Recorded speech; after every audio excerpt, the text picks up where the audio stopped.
কোরআনে কয়টা সূরা? সবাই বলেন। 114টার মধ্যে 113টা শুরুতেই বিসমিল্লাহির রহমানির রহিম আছে, শুধু এই একটা সূরার মধ্যে নাই। এজন্য আল্লাহ আরেকটা সূরার মধ্যে এই একটা আবার মিলায়ে দিয়েছে, মিলায়ে 114টা দিয়ে দিয়েছে। ওই সূরার নাম সূরাতুন নামাল।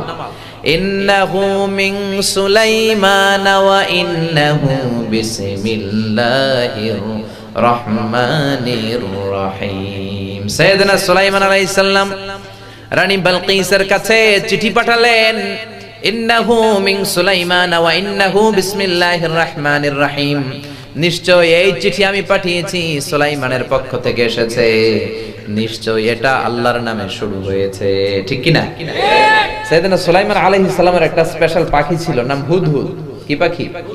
সুলাইমান আলাইহিস সালামের সিংহাসন আকাশ দিয়ে উড়ে যেত, হুদহুদ পাখিও উড়ে যেত। আর এই হুদহুদ পাখির চোখের পাওয়ার আর মেগাপিক্সেল এত বেশি ছিল, 1000 ফিট উঁচু থেকে